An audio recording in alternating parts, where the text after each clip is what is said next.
द्वादश अध्याय फल स्तुति। मैं 3 नेत्रों वाली दुर्गा देवी का ध्यान करता हूँ। उनके श्रीअंगों की प्रभा बिजली के समान है। वे सिंह के कंधे पर बैठी हुई भयंकर प्रतीत होती हैं। हाथों में तलवार और ढाल लिए अनेक कन्याएं उनकी सेवा में खड़ी हैं। वे अपने हाथों में चक्र, गदा, तलवार, ढाल, बाण, धनुष, पास और तर्जनी मुद्रा धारण किए हुए हैं। उनका स्वरूप अग्निमय है तथा वे माथे पर चंद्रमा का मुकुट धारण करती हैं।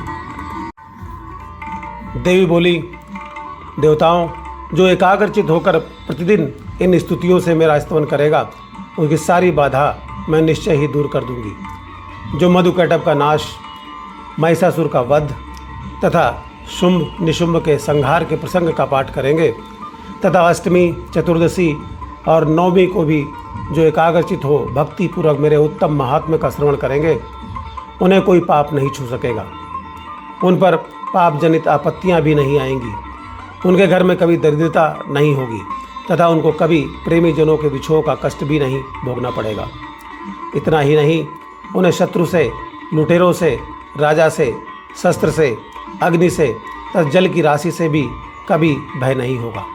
इसलिए सबको एकाग्रचित होकर भक्तिपूर्वक मेरे इस महात्म्य को सदा पढ़ना और सुनना चाहिए। यह परम कल्याणकारक है। मेरा महात्म्य महामारी जनित समस्त उपद्रवों तथा आध्यात्मिक आदि तीनों प्रकार के उत्पातों को शांत करने वाला है। मेरे जिस मंदिर में प्रतिदिन विधिपूर्वक मेरे इस महात्म्य का पाठ किया जाता है, उस स्थान को मैं कभी नहीं छोड़ती। वहाँ सदा ही मेरा सन्निधान बना रहता है। बलिदान, पूजा, होम तथा महोत्सव के अवसरों पर मेरे इस चरित्र का पूरा पाठ और श्रवण करना चाहिए। ऐसा करने पर मनुष्य विधि को जानकर या बिना जाने भी मेरे लिए जो बलि, पूजा या होम आदि करेगा, उसे मैं बड़ी प्रसन्नता के साथ ग्रहण करूंगी। शरत काल में जो वार्षिक महापूजा की जाती है, उस अवसर पर जो मेरे इस महात्म्य को भक्तिपूर्वक सुनेगा, वह मनुष्य मेरे प्रसाद से सब बाधाओं से मुक्ति तथा धन धान्य एवं पुत्र से संपन्न होगा। इसमें तनिक भी संदेह नहीं है। मेरे इस महात्म्य, मेरे प्रादुर्भाव की सुंदर कथाएं तथा युद्ध में किए हुए मेरे पराक्रम सुनने से मनुष्य निर्भय हो जाता है।